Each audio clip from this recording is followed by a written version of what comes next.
갈라디아서 4장 21절부터 26절입니다. 함께 읽겠습니다. 내게 말하라. 율법 아래에 있고자 하는 자들아, 율법을 듣지 못하였느냐?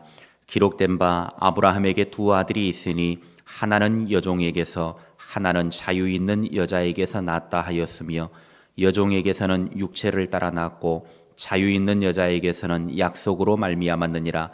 이것은 비유니 이 여자들은 두 언약이라. 하나는 신의 산으로부터 종을 낳은 자니 곧 하갈이라. 이 하갈은 아라비아에 있는 신의 산으로서 지금 있는 예루살렘과 같은 곳이니, 그가 그 자녀들과 더불어 종노릇하고 오직 위에 있는 예루살렘은 자유자니 곧 우리 어머니라. 아멘. 21절의 말씀을 보면 바울은 강한 어조로 책망을 하는 모습을 볼 수가 있습니다. 내게 말하라. 율법 아래에 있고자 하는 자들아, 율법을 듣지 못하였느냐? 지금 바울이 이렇게 강하게 말하고 있는데 그 말하고 있는 대상이 드러나고 있습니다. 그 대상은 갈라디아 교회 안에 외식에 치우쳐서 율법을 지켜야만 구원을 받는다는 말에 넘어가 가지고 구원의 복음을 변절한 변절자들, 특히 의도적으로 율법주의를 따르며 지지하고 있는 자들을 지목해서 말하고 있습니다. 사도 바울은 율법과 은혜의 한계를 아브라함의 두 아들인 이스마엘과 이삭의 예를 들어서 설명을 하고 있습니다. 아브라함에게 두 아들이 있었는데 하나는 종 하갈에게서 태어난 이스마엘입니다.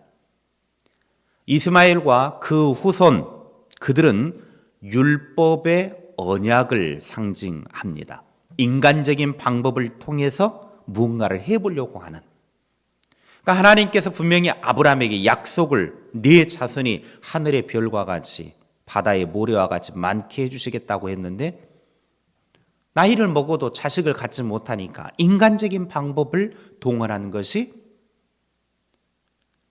종을 통해서 아들을 낳게 된 것이죠. 이게 인간적인 방법을 통한 무언가를 해보려고 하는 언약의, 특별히 율법의 언약을 상징하는 겁니다. 또 하나는 아브라함의 본처인 자유자라고 하는 사라로부터 태어난 이삭입니다. 이삭과 그의 후손들은 하나님의 복음 언약 안에 있는 것을 상징합니다. 하나님의 무한한 사랑과 은혜를 상징하는 것이죠. 100세 된 사람에게 도저히 자식을 낳을 수 없는 모든 인간적인 상황이 끝나버렸는데 하나님이 자식을 허락하여 주셨고, 그 약속의 자녀를 통해서 후대를 연결시켜 주시고 하나님의 언약 안에 들어가 있게 해 주신 것입니다. 그러니까 이스마엘과 이삭은 둘 다 아들이긴 하지만 이스마엘은 율법 아래에 있는 자들을 가리키는 것이고, 이삭은 하나님의 복음 언약 안에 있는 사람을 가리키고 있습니다. 24절에 보면 이 비유를 통해서 율법과 은혜의 관계를 보다 명쾌하고 깨닫게 해주기 위한 것이라고 그렇게 밝히고 있습니다. 율법은 한계가 있는 것이고 복음은 탁월한 우월성이 있다는 것을 보여주기 위해서 지금 아브라함의 두 아들, 이 아들들을 비유를 통해서 이야기해주고 있는 것입니다. 율법주의는 하나님과의 관계에서 아들 의식은 없고 종 의식만 있습니다. 그러니까 율법에 사로잡힌 사람은 하나님 안에서 내가 하나님의 자녀다라고 하는 의식은 없습니다. 그저 나는 종이다. 이 종의 의식만 계속해서 사로잡혀 살아가는 것이죠. 그래서 율법주의자들은 항상 불안하고 무엇인가 해야만 한다라고 하는, 억눌려서 사는 인생. 무엇을 해야만 내가 구원을 받는다. 내가 무엇을 해야만 하나님의 사랑을 받는다.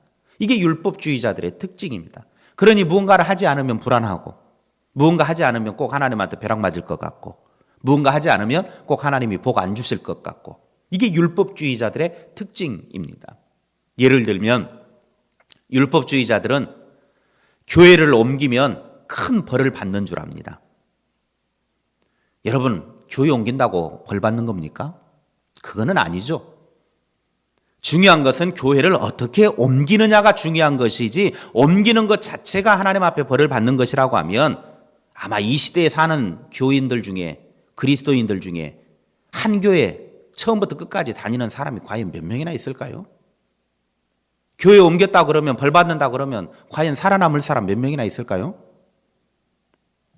율법주의자들은 헌신을 해도 마지못해서 벌 받지 않으려고 헌신을 합니다. 그러다가 조금 무슨 잘못된 일을 조금 만나고 험악한 꼴을 만나게 되면 내가 뭔가 과거에 잘못을 했는가, 그렇게 생각하면서 과거에 어떤 그 자기가 지은 특정한 죄와 연결시켜가지고 내가 죄를 지었으니까 하나님이 이렇게 벌을 내리셨나 보다. 물론 그럴 수도 있지만 안 그러는 경우도 많이 있습니다. 내가 하나님과의 관계 속에서 죄 안 지었어도요, 충분히 어려움 당합니다. 예수 잘 믿어도요, 신앙의 위기 당하고, 육체의 건강 어려움 당하고, 재난 당하고, 지진 나서 죽기도 하고, 별의별 일들 많습니다. 꼭 내가 죄를 지어야만 그런 일이 발생하는 건 아니라는 것이죠. 그런데 율법주의자들은 그런 식으로 연관을 지어가지고 꼭 그렇게 해석을 하는 것이죠. 또 하나님 앞에 드리는 11조라든지 헌금에 대해서도 내가 하지 않으면 하나님 앞에 벌 받는다라고 그렇게 생각을 해요. 만약에 온전한 11조나 헌금 안에서 벌 받을 것 같으면 우리 가운데 살아남을 사람 그리 많지 않을 것 같습니다. 벌 안 받을 사람 많지 않을 것 같아요. 그저 형식적으로 드리는 11조, 의미 없이 드리는 헌금 얼마나 많아요. 생생내기 위해서, 이름 내기 위해서 11조 하는 사람들도 많습니다. 나 이렇게 합니다. 그러나 과연 온전한 11조, 하나님이 말씀하시고 있는 11조를 하되 온전한 11조 하고 있느냐라고 물었을 때는 율법주의자들에 의하면 온전한 11조 하지 않는 사람은 벌 받습니다. 그런데 과연 우리 가운데 온전한 11조 안 했다고 벌 받는 사람 없잖아요. 율법주의에 사로잡히는 삶이 아니기 때문에 그렇습니다. 율법주의자들은 어찌 보면 하나님을 정말 잘 섬기는 것 같습니다. 그러니까 외적으로 보았을 때는 정말 하나님 잘 섬기는 것 같아요. 그러나 반대로 은혜를 내세우고 사는 사람들, 은혜 안에 사는 사람들은 신앙생활을 하는 것이라든지 어떤 걸 보면 좀 버릇없어 보이기도 하고 좀 슬렁슬렁 그냥 뭐 설렁탕 먹듯이 그냥 신앙생활 하는 것처럼 보이기도 합니다. 그러나 은혜를 알고 은혜를 앞세우면서 살아가는 사람은 감사도 있고 기쁨도 있습니다. 그래서 은혜를 앞세우는 사람이 결국에는 감사함으로 하나님을 더 잘 섬기고 마음에 평안이 있고 기쁨이 있고 즐거움이 넘치게 되는 겁니다. 이게 바로 은혜 안에 사는 사람이에요. 율법은 무언가를 안 하면 자꾸 두렵고 벌 받을 것 같고 무언가를 해야만 내가 하나님 앞에 바로 사는 것 같지만, 그러나 은혜 안에 사는 사람 무언가를 하지 않아도 우리가 하나님 안에서 기쁨과 즐거움과 만족과 평안과 감사함을 누리며 살아갈 수 있다는 것입니다. 24절과 25절에 하나님께서는 인간을 도와주시려고 율법과 언약, 은혜의 두 길을 열어 놓으셨습니다. 그래서 율법에 복종하도록 하기 위해서 시내산에서 10계명을 주셨고, 하갈의 후손인 아라비아 사람은 이 시내산을 가리켜서 하갈산이다라고 불렀습니다. 예루살렘은 유대인들이 계명을 지켜서 하나님을 기쁘시게 해드리는 그 제도를 상징적으로 보여주는 곳이 바로 이 예루살렘인데, 이 제도를 통해서는 유대인들은 모두 다 같이 하갈이 낳은 노예의 자식들이라고 하는 것입니다. 그래서 25절 끝에 보면 하갈의 자녀들과 더불어서 종노릇한다라고 말하고 있습니다. 종노릇한다. 율법에 사로잡혀 있는 사람들은 아무리 해도 결국에는 종노릇밖에 하지 못한다. 종의 상태밖에 되지 않는다라는 겁니다. 율법에 속한 사람들은, 율법에 따르는 사람들은 아무리 발버둥 쳐봐도 결국에는 종노릇밖에 하지 못한다는 거예요. 아무리 자기가 발버둥을 쳐도 하갈의 자식들은 언약의 자식 안에 들어올 수가 없습니다. 그러나 사라의 자식은 발버둥 치지 않아도 그 자체로 약속의 자식이 되는 거예요. 어느 날 한 도시의 높은 전선 위에서 울새와 참새가 앉아가지고 대화를 합니다. 울새가 참새에게 말합니다. 참새야, 저기 인간들 좀 봐라. 수많은 사람들이 저렇게 바삐 돌아다니고 뭐가 저렇게 인간들이 불안하고 힘든지, 저렇게 근심하면서 바쁘게 사는지, 밤낮 없이 저렇게 살아가는데 이유가 뭘까? 그때 참새가 이렇게 대답을 했습니다. 아마도 인간들에게는 우리를 보살펴주는 하나님이 없기 때문일 거야. 하늘을 나는 새들도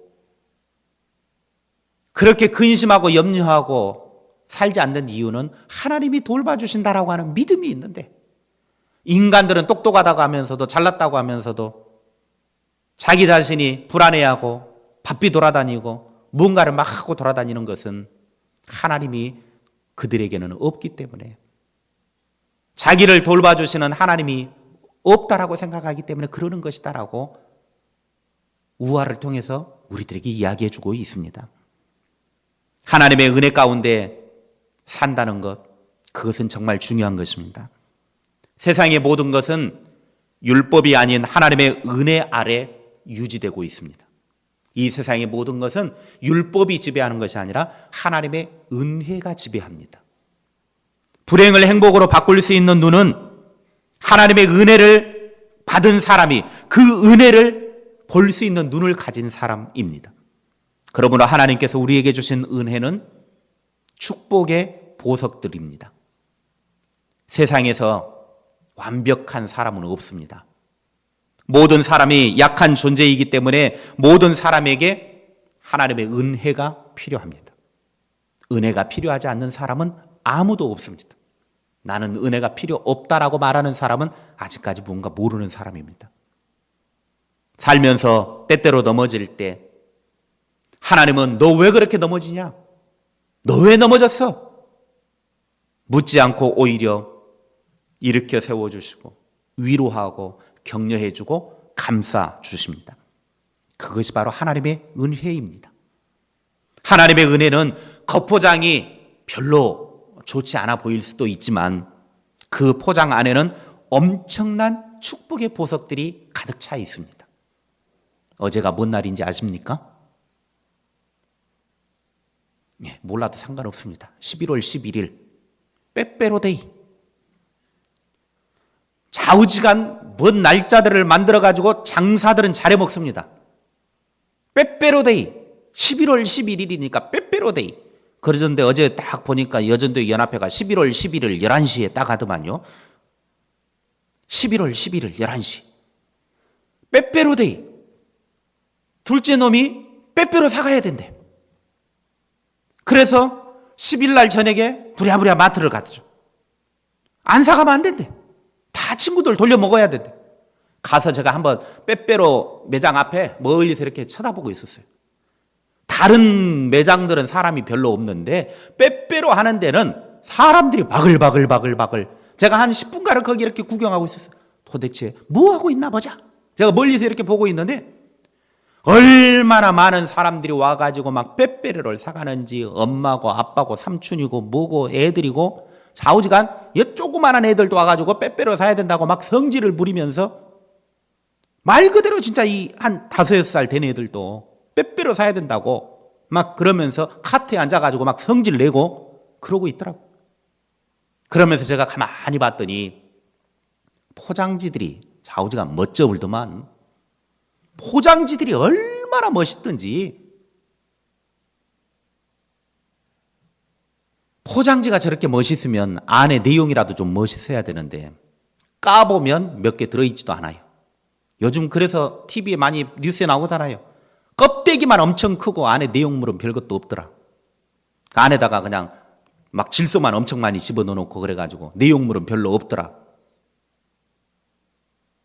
그러면서 아들놈이 사가지고 이제 어제 뭐 학교 가가지고 친구들끼리 서로 나눠 먹고 이제 돌려 먹고 그렇게 하다가 이제 지도 하다가 누가 하나 큰 거 가져왔대. 지 키보다 더 큰 걸 한 박스 사가지고 왔대.